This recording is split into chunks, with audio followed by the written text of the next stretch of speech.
அனைவருக்கும் வணக்கம். இன்னைக்கு நம்ம என்ன பார்க்க போறோம் அப்படின்னா, என்னோட சிஸ்டர் வந்து லாயரா இருக்காங்க. அவங்க நிறைய கேஸ டீல் பண்ணியிருக்காங்க. அப்படி அவங்க டீல் பண்ண ஒரு கேஸ பத்தி தான் இன்னைக்கு நான் உங்கள்ட்ட சொல்ல போறேன். திருவாரூர் மாவட்டம் கங்கலாஞ்சேரி அப்படிங்கிற பகுதியை சேர்ந்தவர்கள் தனபால் பாக்கியம். இவர்களுக்கு 3 குழந்தைகள். 2 பெண் குழந்தை, ஒரு ஆண் குழந்தை. பெண் குழந்தையோட பேர் வந்து கீர்த்தனா. ஃபர்ஸ்ட் பிறந்த பெண் குழந்தையோட பேர் வந்து கீர்த்தனா. தனபால் வந்து ஒரு கவர்மெண்ட் ஆஃபீஸ்ல கிளர்க்கா வேலை பார்க்குறாரு. ரொம்ப ஆடம்பர வாழ்க்கை இல்லாட்டியும் இவங்களோட வாழ்க்கை ரொம்ப நிறைவாகவும் நிம்மதியாகவும் இருக்கு. ரொம்ப நிம்மதியா வாழ்ந்துகிட்டு இருக்காங்க. 3 பெண் குழந்தை, 2 பெண் குழந்தை, ஒரு ஆண் குழந்தைய ரொம்ப நல்லா சீரும் சிறப்புமா வளர்த்துக்கிட்டு இருக்காங்க. அப்ப கீர்த்தனாவுக்கு வந்து 21 வயசு ஆகுது. உடனே கீர்த்தனாவுக்கு வந்து கல்யாணம் பண்ணி வைக்கலாம் அப்படின்னு முடிவெடுக்கிறாங்க. சரின்னு புரோக்கர் மூலியமா வரன் பாக்குறாங்க. வரன் பார்த்து தஞ்சாவூர் மாவட்டத்தை சேர்ந்த கார்த்திக் அப்படிங்கிறவரை நல்ல மாப்பிள்ளை அப்படின்னு சொல்லி சூஸ் பண்ணி கல்யாணம் பண்ணி வைக்கிறாங்க. கீர்த்தனாவுக்கும் கார்த்திக்கும் ஒரு நல்ல நல்ல கல்யாணம் ஆயிடுது. கீர்த்தனாவும் கார்த்திக்கும் ரொம்ப நல்லா வாழ்ந்துட்டு இருக்காங்க. கீர்த்தனா வந்து மாசம் ஆகுறாங்க. மாசமானதுனால அவங்களுக்கு வந்து வாமிட் அது மாதிரிலாம் இருக்கு. உடனே அவங்க சொல்றாங்க, நான் வந்து அப்பா வீட்டுல போய் இருக்கேன், உடம்பு கொஞ்சம் நல்லா ஆனதும் வர்றேன் அப்படின்னு சொல்றாங்க. உடனே வந்து கீர்த்தனா வந்து அவங்க அப்பா வீட்டுல கொண்டு வந்து விட்டுறாரு கார்த்திக். இப்படியே போயிட்டே இருக்கு. 1 மந்த் ஆயிடுது. அப்போ வந்து கீர்த்தனாவை பாக்குறதுக்காக கார்த்திக் வராரு. வரும்போது ஒரு சாலை விபத்துல எதிர்பாராத விதமா மரணம் அடைஞ்சிடுறாரு. ஆக்சிடென்ட் ஆயிடுது. உடனே தனபால் குடும்பமே நிலகுலைஞ்சு போயிடுது. நம்ம பொண்ணு இவ்வளவு நல்லா வாழ்ந்தாலே, ஆண்டவனுக்கு இது கொடுக்கலையே அப்படின்னு சொல்லி ரொம்ப கண்ணீர் சிந்துறாங்க. அப்போ வந்து கீர்த்தனா வந்து மாசமா இருந்ததுனால எல்லாரும் சேர்ந்து இந்த குழந்தை உனக்கு வேண்டாம், இந்த குழந்தைய அபார்ஷன் பண்ணிட்டு நீ வந்து அப்புறம் ஃபியூச்சரை பார்க்கலாம் அப்படின்னு சொல்றாங்க. கீர்த்தனா எவ்வளதோ வேண்டவே வேண்டாம், எனக்கு இந்த குழந்தை வேணும், இது என் குழந்தை, இது பிறக்கணும், நான் பெத்துக்கணும் அப்படின்லாம் சொல்றாங்க. இருந்தாலும் குடும்பத்தோட வற்புறுத்தல் காரணமாக அபார்ஷன் பண்ணிடுறாங்க.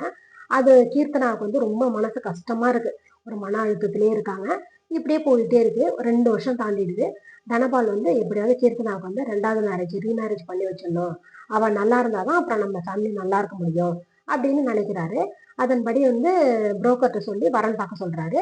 இந்த இடம் ரொம்ப நல்ல மாப்பிள்ளையா பார்க்கணும், குடிப்பழக்கம் இருக்கக்கூடாது, நல்ல பையனா இருக்கணும், பேக்ரவுண்டும் கொஞ்சம் இருக்கணும், நம்ம பொண்ணு இவ்வளவு கஷ்டப்பட்டுட்டா, இனிமே நிம்மதியா வாழணும் அப்படின்னு சொல்லி பாக்குறாரு. பார்த்துக்கிட்டே இருக்காரு. அப்போ வந்து புரோக்கர் வந்து ஒரு இடத்த சொல்றாரு. என்னன்னா, கங்கலாஞ்சேரிக்கு பக்கத்திலே உள்ள ஒரு பகுதி தான் சேந்தமங்கலம். சேந்தமங்கலம் அப்படிங்கிற பகுதியை சேர்ந்தவங்க வந்து வீரய்யன், மாதவி. இவங்க 2 பேருக்கும் ஒரே ஒரு ஆண் குழந்தை. அந்த பையனோட பேர் வந்து சதீஷ். இந்த சதீஷ்க்கு வந்து ஏற்கனவே அனுக்கிரகா அப்படிங்கிற பொண்ணோட கல்யாணம் ஆயிருக்கு. கல்யாணம் ஆகி ஒரு பெண் குழந்தை இருக்கு. அந்த குழந்தைக்கு 5 வயசு ஆயிடுது. 5 வயசானாலும் வந்து இவர் சதீஷ் வந்து மிலிட்ரியில வேலை பார்க்குறாரு. மிலிட்ரியில வேலை பார்க்கறதுனால வருஷத்துக்கு 1 மாசம் தான் லீவு. அப்படி லீவுல தான் வந்து இவங்களோட இருப்பாங்க. அப்படி இவர் விட்டுட்டு போனதுக்கு அப்புறம் அந்த அனுக்கிரகாவுக்கும் மாமியாருக்கும் ஒத்து வரல. அதனால எப்ப பார்த்தாலும் சண்டையாவே இருக்கு. அதனால அனுக்கிரகா வந்து டைவர்ஸ் அப்ளை பண்ணிடுறாங்க. நான் எனக்கு வந்து சதீஷோட வாழ விருப்பம் இல்லை, வாழ்க்கையே நிம்மதி இல்லை, அவர் இங்க 1 மாசம் இருந்துட்டு அவர் பாட்டுல போயிடுறாரு, இங்க நான் தான் வந்து ஒரு வேதனை அனுபவிக்கிறேன், அதனால எனக்கு இந்த வாழ்வே வேண்டாம் அப்படின்னு சொல்லி டைவர்ஸ் அப்ளை பண்ணிடுறாங்க. சதீஷ் குடும்பமும் டைவர்ஸ் அப்ளை பண்ணிடுறாங்க. ஏன்னா ஏற்கனவே அவங்களுக்கு வந்து மன வருத்தம் இருக்கு, மாமியாரோட ஒத்து போகல. அதனால சரி இந்த பொண்ணு வேண்டாம் அப்படின்னு சொல்லி டைவர்ஸ் கேஸ் நடக்குது. அனுக்கிரகா வந்து டைவர்ஸ் போட்டாலும் அவங்களுக்கு வந்து டைவர்ஸ் கொடுக்கறதுல விருப்பம் இல்லை. நம்ம தனியா பிரிஞ்சு வாழ்வோம், அப்புறம் நேரம் ஒத்து வர்றப்ப நம்ம ஒன்னா வாழ்ந்துக்கலாம் அப்படின்னு சொல்லிட்டு இருக்காங்க.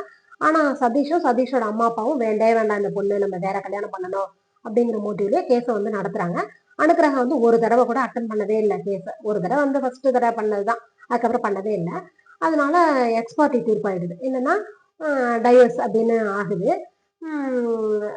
ஆனதுனால அந்த பேப்பரை வச்சுக்கிட்டு இவங்க வந்து 2வது மேரேஜ் பண்ணிக்கலாம் அப்படின்னு சொல்லிட்டு இவங்களும் வரன் தேடுறாங்க.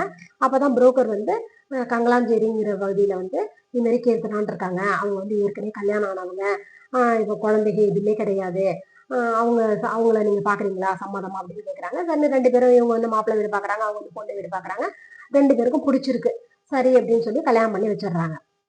கீர்த்தனாவும் சதீஷும் ரொம்ப நல்லா வாழ்றாங்க. இருந்தாலும் இந்த கீர்த்தனாவுக்கு இது ஃபர்ஸ்ட் ஒய்ஃபுக்கு என்ன பிரச்சனை இருந்ததோ அதே பிரச்சனை தான் இங்கேயும் இருக்கு.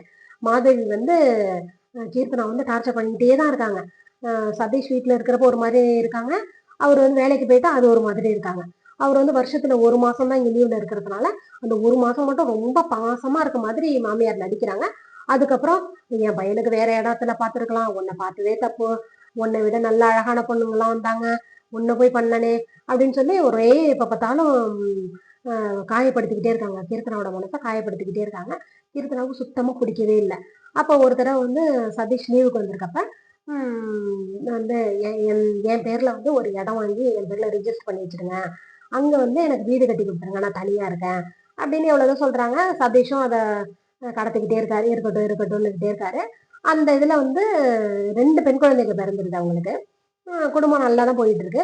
இந்த பெண் குழந்தை பிறந்ததும் அந்த ஒய்ஃப் அனுக்கிரகா இருக்காங்கல்ல, அவங்களுக்கு வந்து ஒரு ஜெலஸ் ஆயிடுது. அதாவது என்னன்னா, நம்மள மாதிரி அவனும் கல்யாணம் பண்ணாம இருப்பான் அப்படின்னு நினைச்சாங்க. ஆனா கல்யாணமும் பண்ணிடுறாரு, குழந்தையும் பெற்றுக்கிட்டாரு. அதனால வந்து உடனே அவர் வந்து அனுக்கிரகா வந்து இன்னும் ஒரு வக்கீல போய் பாக்குறாங்க. இது மாதிரி வந்து நம்ம என்னோட கேஸ் வந்து எக்ஸ்பார்ட்டிவ் தான் இருக்கு, நான் போய் அட்டனே பண்ணல, அதனால அப்படி ஆயிருக்கு, என்ன பண்ணலாம், இதுல ஏதாவது வாய்ப்பு இருக்கா அப்படின்னு சொல்லி கேக்குறாங்க.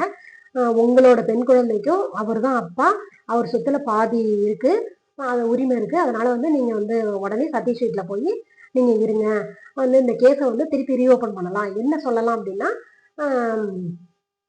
வந்து எனக்கு வந்து அந்த கட்டத்துல வந்து உடம்பு சரியில்லை அப்படின்னு சொல்லி ரீஓபன் பண்ணி இந்த டைவர்ஸ் கேஸே செல்லுபடி ஆகாது அப்படின்லாம் உங்களுக்கு வந்து சட்டத்துல இடம் இருக்கு, அதனால நீங்க இமீடியட்டா சதீஷ் வீட்டுல போய் வாழுங்க அப்படின்னு சொல்றாங்க. சரின்னு அதை நம்பி அனுக்கிரகாவும் வந்து சதீஷ் வீட்டுக்கு வந்துடுறாங்க. தன்னோட பெண் குழந்தை அழைச்சிக்கிட்டு சதீஷ் வீட்டுக்கு வந்துடுறாங்க. வந்ததும் இன்னும் பிரச்சனையா போயிடுது கீர்த்தனாக்கு. ஏற்கனவே மாமியாரால பிரச்சனை, இப்ப ஃபர்ஸ்ட் ஒய்ஃபால வேற பிரச்சனை ஆயிடுது.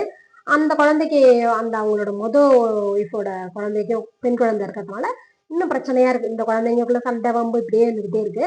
அப்ப வந்து சதீஷ் ஒரு நட லீவுக்கு வராரு. அப்ப வந்து இவங்க சொல்றாங்க, நீ வந்து இந்த நட என் பேர்ல இடம் வாங்கி வச்சே ஆகணும், வீடு கட்டி கொடுத்தே ஆகணும், என்னால இங்க ஒன்னாவே இருக்க முடியாது அப்படின்னு சொல்றாங்க. இந்த பிரச்சனை எல்லாம் நடக்குது, நீங்க மட்டும் கண்டுக்காம போயிடுறீங்க என்ன அப்படின்லாம் சொன்னதும், சரி ஏதோ ரொம்ப பிரச்சனையா இருக்கு இருக்குன்னு சொல்லிட்டு இருக்கிற காசெல்லாம் வச்சு, ஏன்னா இவங்க வந்து மிலிட்டரியில வேலை பார்க்கறதுனால இவங்க நல்ல காசு வைஸ் வந்து நல்ல வெல் செட்டில்டான ஃபேமிலி தான். உடனே வந்து தனியா ஒரு இடம் வாங்கி அதை கீர்த்தனா பேர்ல ரிஜிஸ்டர் பண்ணிடுறாரு. ரிஜிஸ்டர் பண்ணதுனால இந்த ஒய்ஃப் அனுகிரகாவுக்கு வந்து ரொம்ப பொறாமையா இருக்கு. எப்படி இவ வந்து எல்லாத்தையும் சாதிச்சுக்கிறாளே, நம்மளால ஒண்ணுமே முடியலையே, இப்படி பொறுப்பு இல்லாம விட்டுட்டமே அப்படின்னு சொல்லி ரொம்ப இதா இருக்கு. அப்ப வந்து அந்த ஃபர்ஸ்ட் ஒய்ஃபும் மாதவி மாமியாரும் சேர்ந்து பிளான் பண்றாங்க, இவளை எப்படியாவது திட்டி இந்த வீட்டை விட்டு அனுப்பிட்டா வந்து நான் வந்து உங்க பிள்ளையோட சேர்ந்து வாழ்றேன், இன்னும் நல்லா வாழ்றேன், நான் வந்து உங்களுக்குள்ள எதுவும் பிரச்சனை பண்ண மாட்டேன், நம்ம 2 பேரும் ஒத்துமையா இருப்போம் அப்படின்லாம் சொன்னதும் 2 பேரும் சேர்ந்து பிளான் பண்றாங்க. சதீஷ் வந்து ஊருக்கு போயிடுறாரு, வேலைக்கு போயிடுறாரு.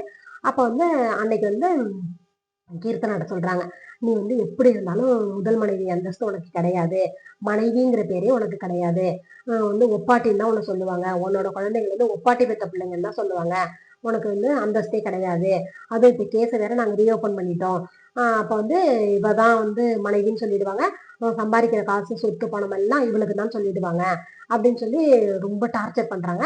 இவ வந்து யோசிச்சு யோசிச்சு பாக்குறா கீர்த்தனா, ஆஹா இப்படி ஆயிடுமோ அப்படி ஆயிடுமோ அப்படின்னு சொல்லி நம்ம இனிமே இந்த உலகத்துல இருக்கவே கூடாது அப்படின்னு சொல்லி முடிவு பண்ணிடுறாங்க.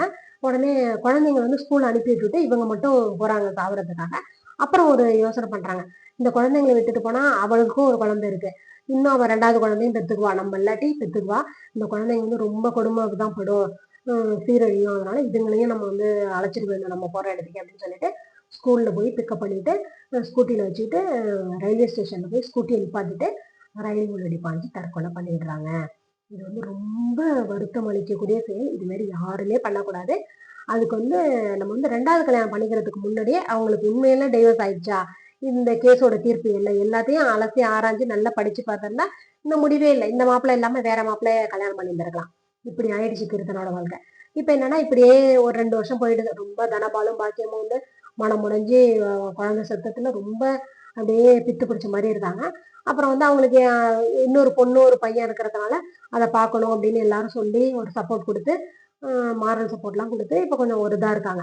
இப்போ என்ன அவங்க வந்து கேட்குறாங்கன்னா, என் பொண்ணுக்கு வந்து 15 பவுன் போட்டேன், கீர்த்தனாக்கு வந்து 15 பவுன் போட்டிருக்காங்க, அந்த 15 பவுன்லாம் சேல் பண்ணி தான் அந்த இடத்த வாங்கியிருக்காங்க.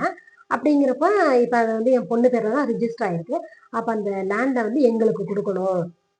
வந்து கீர்த்தனா செத்தத்துக்கு கூட வந்து மாப்பிள்ளை வரல, அவரோட 2 பெண் குழந்தைங்க செத்தத்துக்கு கூட அவர் வரல, அப்ப வந்து பாசமே இல்லை அவருக்கு, அவர் வந்து மனைவியை எப்படி வீட்டுக்குள்ள அனுபவிச்சாரு, ஏற்கனவே என் பொண்ணு இருக்கிறப்ப எப்படி அனுபவிச்சாரு அப்போ வந்து அந்த நிகழ்வு நடக்க போறது இவருக்கு ஏற்கனவே தெரியும்.